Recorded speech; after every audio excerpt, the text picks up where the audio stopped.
Allora, una considerazione sull'insinuazione al passivo. Detta così, sentita con questi numeri, è una cosa che non è appetibile, no? Io sono un azionista come voi, ho fondato l'associazione insieme con Mario, Daniele e altri perché riteniamo che sia stata una porcata quella che ci hanno fatto, no? Una porcata a casa nostra, con i nostri soldi, nel nostro territorio, con il nostro sudore, una porcata dalla quale non si può stare zitti, no? E siccome abbiamo visto l'atteggiamento che c'era in giro, sia della politica, sia dei media, sia del sistema, sia dell'industria che sta facendo finta di niente, no?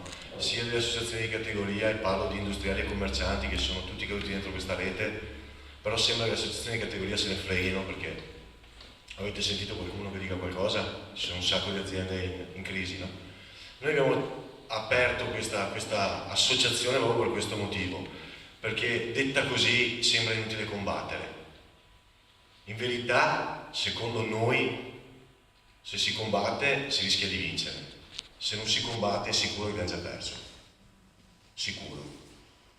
Quindi dico sì, insinuazione al passivo, detta così si legge male, si legge come un atto dovuto, nel senso che è un atto che noi facciamo per essere riconosciuti creditori, perché fino adesso nessuno ci ha riconosciuto niente, noi siamo niente, ok? Eravamo speculatori per l'occupato, se ve lo ricordate quando lo diceva, ok?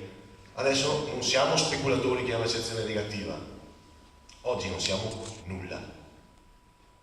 Quindi voi pensate quanto c'è da fare dal punto di vista della lotta, ok? Per cambiare l'atteggiamento che certa politica ha nei nostri confronti. Ma l'insinuazione passivo, ripeto, è un atto dovuto per vedersi riconoscere nel momento in cui siamo insinuati come creditori della banca, come lo è la costituzione di parte civile.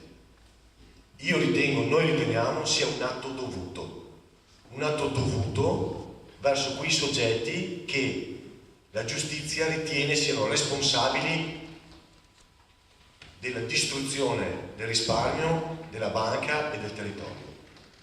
Quindi al di là della convenienza o no, c'è una convenienza morale.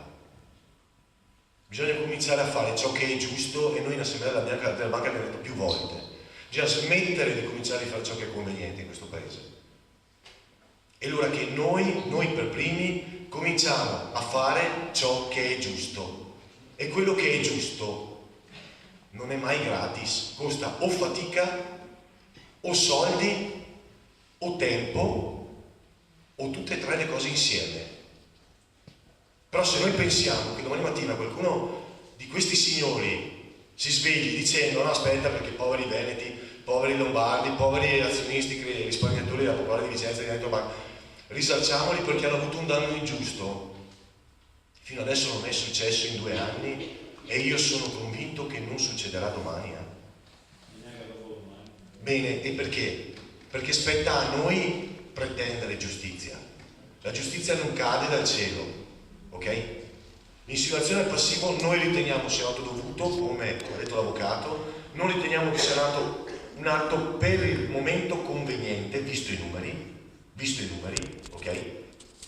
Ma è un atto nel momento in cui siamo insinuati che ci riconosce come creditori della banca.